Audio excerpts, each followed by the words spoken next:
சைரா, என் உயிரின் உயிரானவர்களே, ஒரு சிறப்பான தொடக்கத்தை சாயப்பா உங்களுக்கு இன்னும் சில நாட்களில் தரப்போகிறார். உங்க வாழ்க்கையில நீங்க பட்ட கஷ்டங்களுக்கு பலன்களை நிச்சயமா அவர் அள்ளி அள்ளி வழங்க போகிறார். இதுவரைக்கும் நீங்க தோல்வியை மட்டும் குவிச்சிங்க. இனி உங்க வாழ்க்கையில வெற்றிகளை மட்டும் குறிக்கிறது போல உங்க ஜாதகத்தை, உங்க தலையெழுத்த அத்தனையும் மாற்றி எழுத போகிறார். எத்தனையோ மனுஷங்க உங்களை மதிக்கல, உங்க மேல அன்பு செலுத்தல, உங்ககிட்ட அக்கறையா இல்லை அப்படின்ற ஒரு பிம்பத்தை இன்னும் சில நாட்களில் அவருடைய கால்களால் எட்டி உதைக்க போகிறார். இது எல்லாமே உங்க வாழ்க்கையில நடக்க போகுது. இந்த நாளையும் இந்த பதிவையும் என்னைக்குமே நீங்க மறக்க மாட்டீங்க. அந்த மாதிரி உங்க வாழ்க்கையில இனி உங்களுக்கு சுகமே. உங்க பக்கங்கள் இனிமே நீங்க விட்ட கண்ணீருக்கு சிரிப்பானவையாக, சந்தோஷமானவையாக, மகிழ்வான ஒரு நிலையை உருவாக்கக்கூடிய பக்கங்களா இனி வரக்கூடிய பக்கங்கள் இருக்க போகுது. என்னடா இவன் அடுக்கடுக்கா இப்படி பேசிக்கிட்டே இருக்கானே, வாழ்க்கையில துன்பமே இல்லையா? எஸ், துன்பமே இல்லை. ஏன்னா தண்டனை காலம் முடிஞ்சதுக்கு அப்புறம் யாராவது தண்டனை கொடுப்பாங்களா? ஸோ தண்டனை காலம் முடிஞ்சிடுச்சு. இனி வசந்த காலம் ஆரம்பமாயிடுச்சு. இந்த வசந்த காலத்தை நீங்க சரியா பயன்படுத்துவீங்களா? இங்கதான் கடவுள் செக் வைக்கிறார். உனக்கு கொடுக்கப்பட்ட காலம் இனி சுதந்திரமான காலம். இந்த சுதந்திரமான காலத்தை நீ கட்டுப்பாடோட, ஒழுக்கத்தோட நீ பயணிப்பியா? அப்படி நீங்க பயணிக்கிறதா இருந்தா உங்க வாழ்க்கையில இனி ஏறுமுகம்தான்.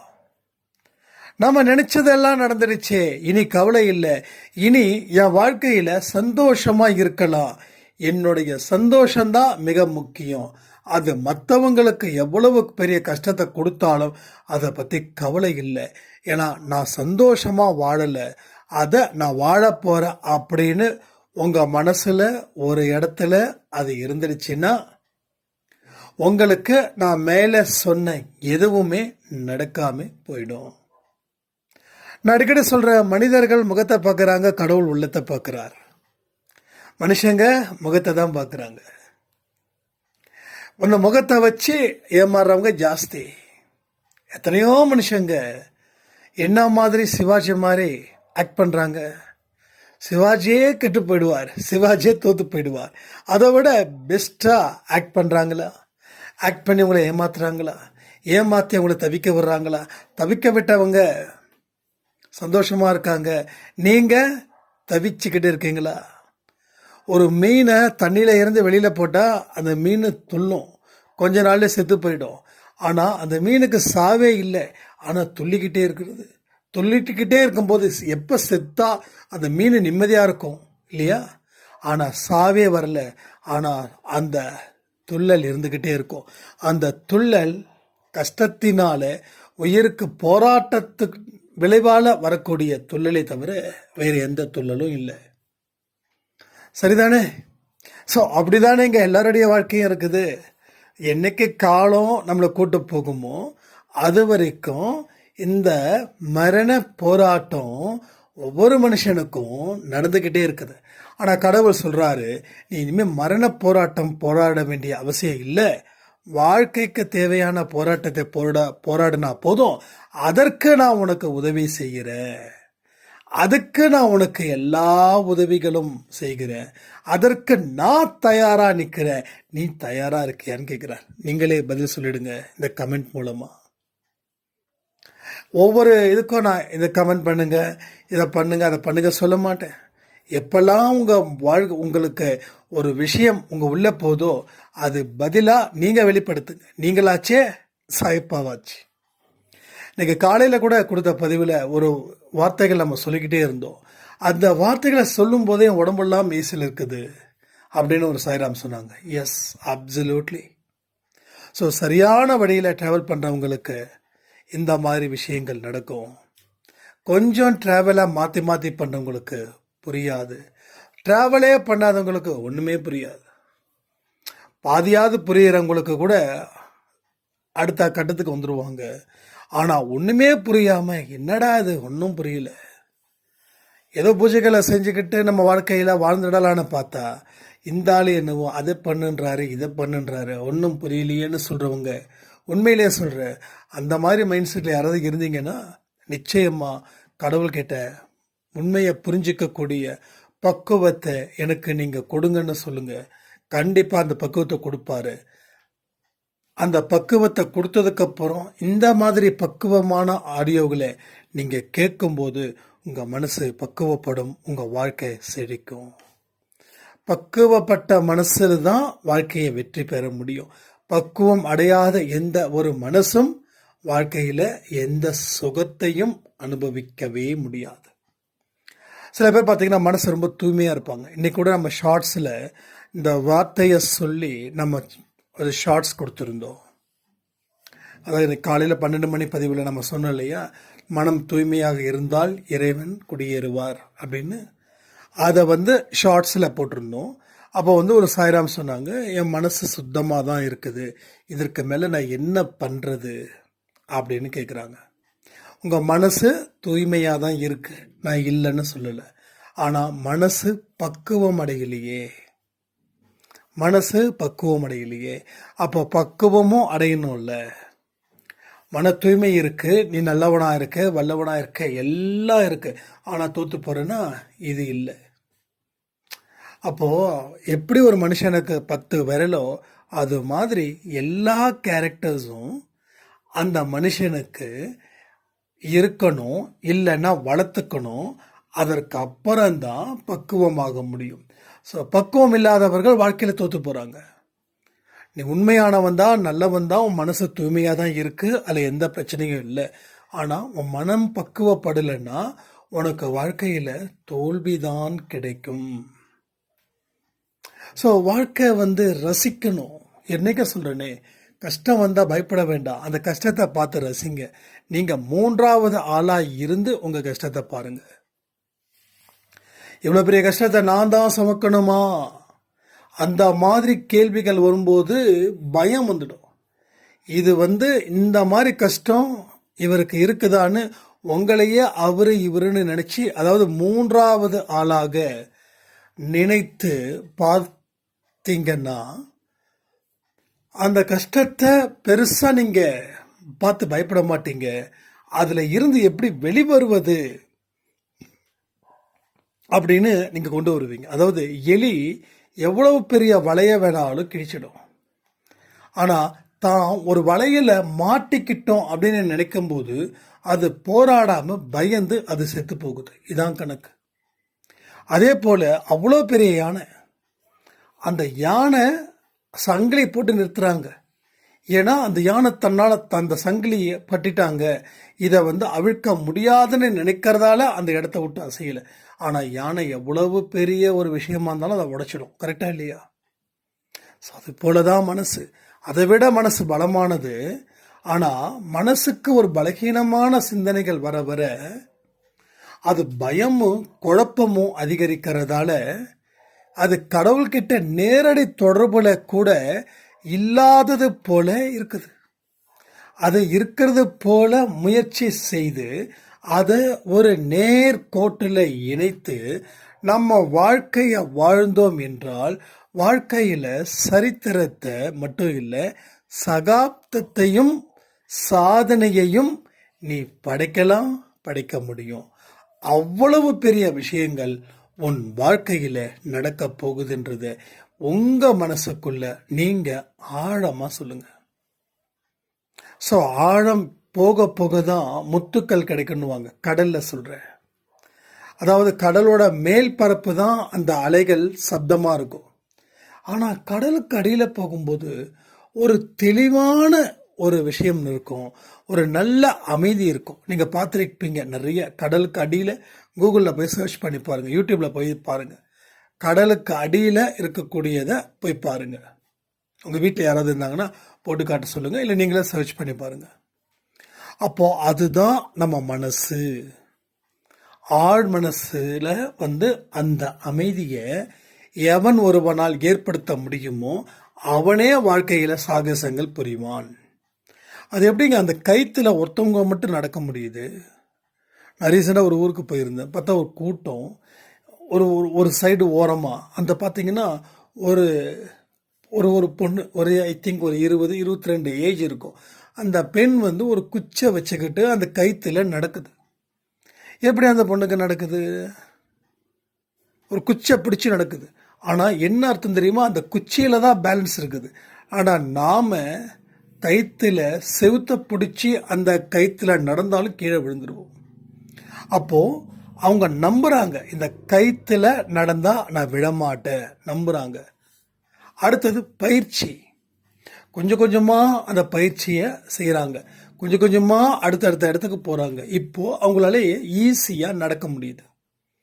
அப்போது நான் கீழே விழுந்துருவேன் அப்படின்னு அவங்க நினைச்சாங்கன்னா விழுந்துருவாங்க. ஆனால் விட முடியாது, ஏன்னா பயிற்சியும் இருக்குது, நம்பிக்கையும் இருக்குது.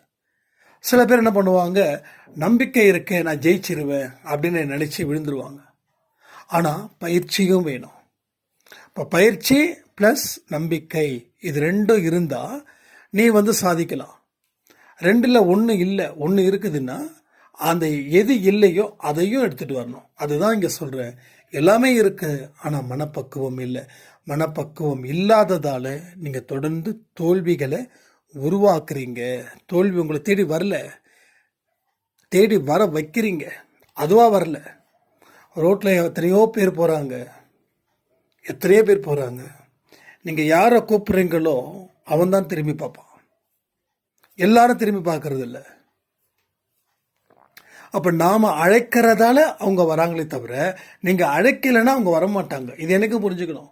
நான் அழைத்ததால் அவர்கள் வந்தார்கள். அப்போ தோல்வியை நீ அழைக்கிற, அது வருது. ஸோ தோல்வியை நீ உருவாக்குற. நீ எதை உருவாக்கணும்? வெற்றியை உருவாக்கணும். ஆனால் எதை உருவாக்குற? தோல்வியை உருவாக்குற. தோல்வியை உருவாக்குறதால வாழ்க்கை என்ன ஆக போகுது? தோல்வியாக தான் வரப்போகுது. ஒரு வெற்றியாளராக வள வருவன் பார்த்தா ஒரு தோல்வியாளராக வள வந்துட்டுருக்க. ஸோ வெற்றிக்கு தேவை நம்பிக்கை, அமைதி, மனப்பக்குவம், சகிப்புத்தன்மை, இது எல்லாம். அதை தாண்டி ஸ்பிரிச்சுவாலிட்டியில் என்ன சொல்கிறது? ஒழுக்கம், பயம் இல்லாத தனம், ஆழ்ந்த நம்பிக்கை, இதெல்லாம். ஒரு விஷயத்தை தெளிவாக புரிஞ்சுக்கிறவனுக்கு அவன் எந்த டாஸ்க்கை கொடுத்தாலும் அவன் சாதிச்சிருவான். ஆனால் புரியாமல் இருக்கிறவங்களுக்கு ஒரு சின்ன டாஸ்க்குக்கு கூட தாங்க மாட்டாங்க. இதுதான் இங்கே எப்பயுமே நடக்குது. எல்லா இடத்துலையும் இது ஒன்றே நடக்குது. அப்போ நம்ம லைஃப்பில் கற்றுக்க வேண்டியது ஏராளம். ஆனால் நாம் எதுவுமே கற்றுக்காமலே நான் எல்லாமே கற்றுக்கிட்டேன் ஆனால் வாழ்க்கையில் ஜெயிக்க முடியல. நான் எதுவுமே புக்கை படிக்கலை, எழுதலை, ப்ராக்டிஸ் பண்ணலை, டீச்சர் சொன்னதை கவனிக்கலை, ஸ்கூலுக்கு நிறைய நாள் போகலை, அதுக்கு பதிலாக கேம் விளையாண்டுனேன், சினிமாவுக்கு போனேன், ஃப்ரெண்ட்ஸ் கூட ஊரை சுற்றினேன், நல்லா சாப்பிட்டேன், நல்லா தூங்கினேன், ஆனால் நான் ஃபெயில் ஆகிட்டேன். எப்படி? அப்போ தோல்வியை நாம் உருவாக்குறோமா இல்லை தோல்வி நம்மளை உருவாக்குதான்னு பார்த்தா தோல்வி உங்களை உருவாக்கலை, நீங்கள் தான் தோல்வியை உருவாக்குறீங்க. அப்போது நீங்கள் வெற்றியை உருவாக்கணும்னா என்ன பண்ணியிருக்கணும்? தேவையான அளவுக்கு படிக்கணும், தேவையான அளவுக்கு நேரத்தை ஒதுக்கணும். இதையெல்லாம் செஞ்சால் நீங்கள் வெற்றியை உருவாகி இருக்கலாம். ரெண்டே ரெண்டு தான். எதை நீ உருவாக்குறியோ அதுக்கு பின்னாடியே போகணும். ஆனால் தோல்வியை உருவாக்குறோம், அவமானத்தை உருவாக்குறோம், அதற்கு பின்னாடியே போகிறோம். அது மேலும் மேலும் அதிகரிக்குது. அப்போ வேறு யாரும் உனக்கு தோல்வி கொடுக்கல, அந்த தோல்வியை தேடி நீ போகிற, அது உங்ககிட்ட ஐக்கியமாயிடுச்சு. இப்போ அது வேண்டான்னு முடிவு பண்ணுற. இது வரைக்கும் நடந்தது ஓகே, கரெக்டாக நம்ம சொல்லியாச்சு. இப்போ இந்த தோல்வி எனக்கு வேண்டாம். அப்போ என்ன பண்ணணும்? வெற்றி அப்படின்ற ஒருத்தவனை உருவாக்கணும். அவன் என்னென்னலாம் சொல்கிறானோ அதை எல்லாம் செய்யணும். அது எல்லாமே செஞ்சிட்டா அவன் எப்படி தோக்க முடியும்? டீச்சர் சொல்கிறத முழுசாக கவனிக்கிறோம். இருக்கிற எல்லா டெஸ்ட்டு எல்லா எக்ஸாம்ஸும் எழுதுகிறோம். ஸ்பெஷல் கிளாஸஸ் அட்டென்ட் பண்ணுறோம். நமக்கு தகுந்த மாதிரி படிக்கிறதுக்கு நேரத்தை இன்னும் எக்ஸ்ட்ரா ஒதுக்குறோம். அப்புறம் எப்படி நம்ம ஃபெயில் ஆகுவோமாண்ணா? ஸோ ஃபெயில் ஆக மாட்டோம். எப்படி ஆக முடியும்? ஆகிறதுக்கு வாய்ப்பே இல்லை. அப்போ என்ன வாய்ப்பு? பாஸ் ஆகிறதுக்கு தான் வாய்ப்பு. அது எத்தனை மார்க்கில்? கிட்டத்தட்ட 90% மேலே. அது மாதிரி உறுதியாக சொல்லணும், என் வாழ்க்கை 90% மேலே நான் பாஸ் செய்வேன். ஸோ வெற்றியை உருவாக்குவேன். வெற்றியின் பின்னால் செல்லுவேன். வெற்றிக்கு தேவையான அத்தனை விஷயத்திலும் எனது மனதை ஈடுபடுத்துவேன். அவ்வளோதான். ரொம்ப ரொம்ப ஈஸி. இங்கே யாராவது வெற்றி பெறது ரொம்ப கஷ்டம்னு யாராவது சொல்ல முடியுமா? சொல்லுங்க. நீங்கள் கமெண்ட்டை சொல்லுங்கள். பதிவை முழுசாக கேட்டதுக்கப்புறம் நீங்களே அந்த கமெண்ட்டுக்கு எதிர் கமெண்ட்டை நீங்கள் சொல்லுவீங்க. அப்போது வாழ்க்கையில் இந்த பதிவு முக்கியமானதா? எஸ், முக்கியமானது. ஏன்னா இங்கே உங்களுக்கு ஒரு வெற்றி தேவைப்படுது. அந்த வெற்றி தேவைப்படும் போது தான் உங்களால் உண்மையாகவே உயிர் வாழ முடியும். வெற்றி தேவைப்படுது. இப்போ வெற்றி இந்த இடத்துல கண்டிப்பாக தேவைப்படுது. அப்போ தான் நம்ம உண்மையாகவே உயிர் வாழ்ந்துட்டுருக்கோம். அப்போ இப்போ எப்படி உயிர் வாழ்ந்துட்டுருக்கோன்னா, ஒரு போலியான உயிரை வச்சு வாழ்ந்துட்டுருக்கோம்.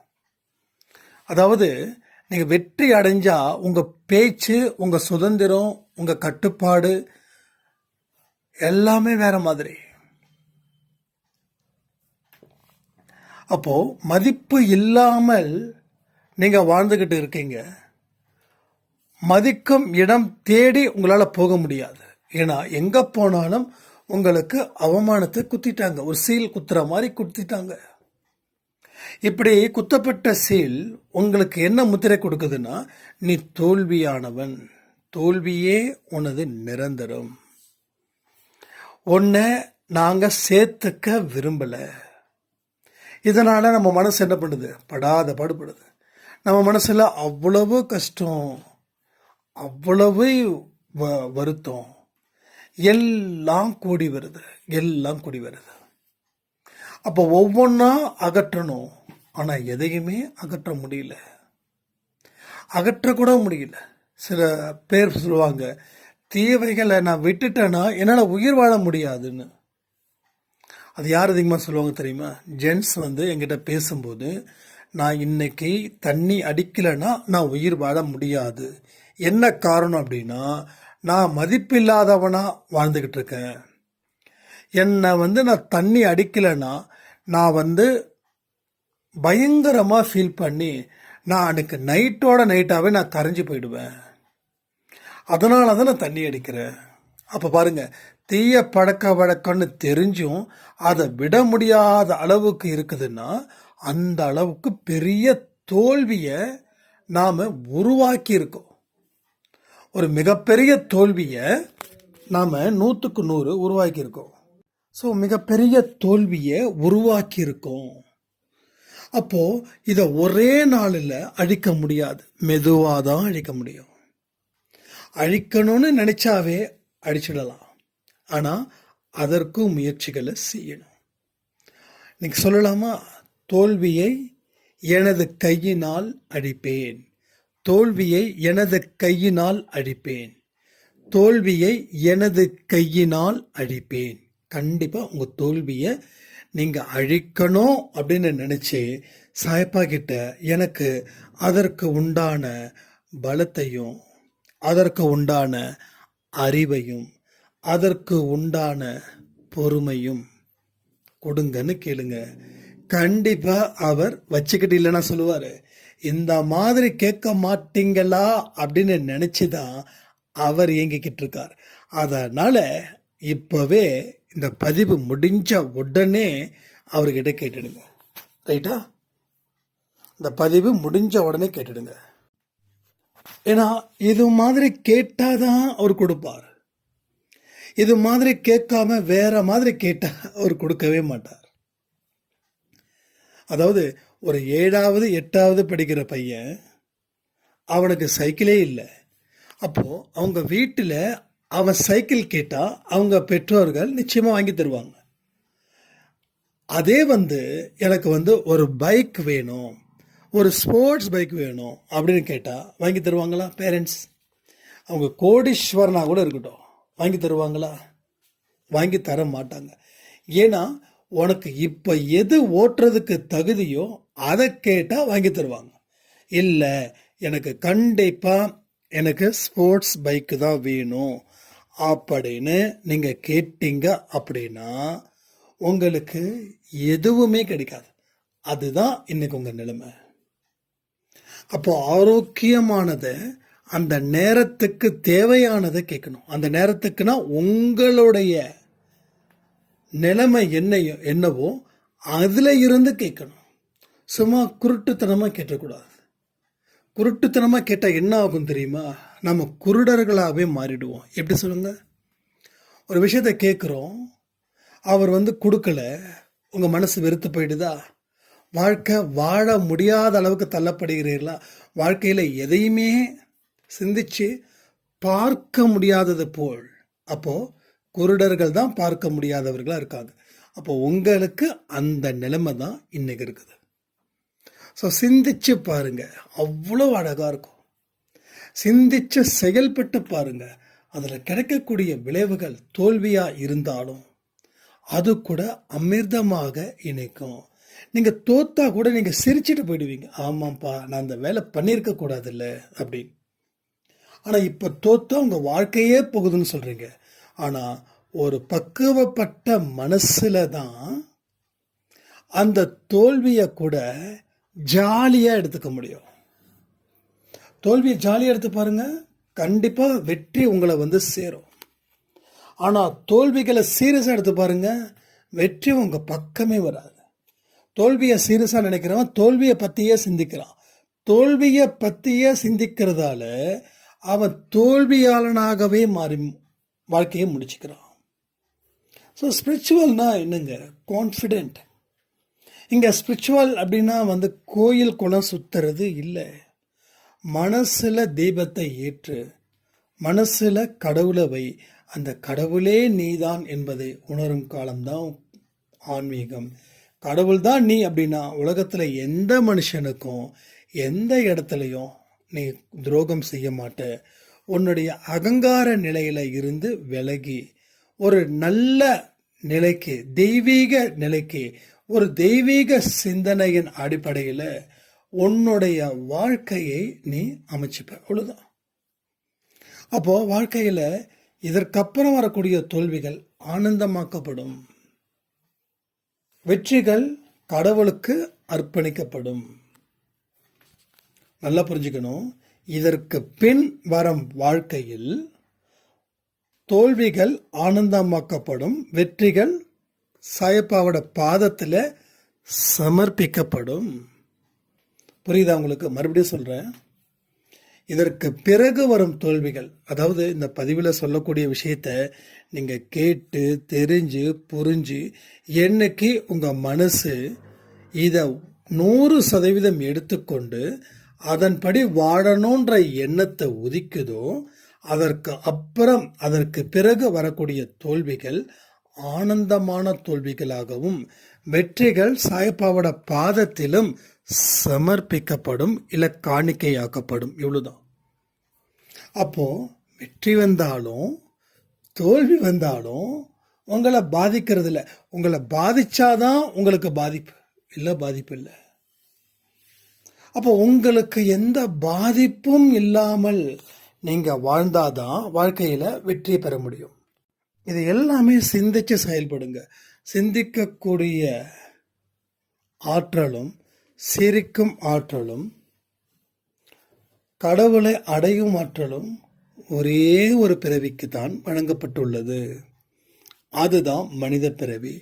மனித பிறவியை கையில் எடுத்துக்கிட்டு எனக்கு இவ்வளவு கஷ்டம் இருக்குதுன்னு சொன்னால், இன்னைக்கு மதியானம் கொடுத்த பதிவில் கடவுள் உங்கள் மீது கோபத்தோடனும் உக்கிரமாகவும் இருக்கிறார். நான் படைச்ச 5 அறிவு உயிரினத்தை பாரு, 4 அறிவு உயிரினத்தை பாரு, 3, 2, 1 இத்தனை உயிரினத்தை பாரு. அது ஏதாவது குறை சொல்லுதா? அது இயற்கைக்கு மாறா வேலை செய்யுதா? ஆனால் அதுங்களே சந்தோஷமாக இருக்கும்போது உனக்கு 6 அறிவு கொடுத்துருக்குற, நீ இயற்கைக்கு மாறா இருக்க. நான் இயற்கைக்கு மாறா நான் சொல்லட்டுமா என்னென்னலாம்?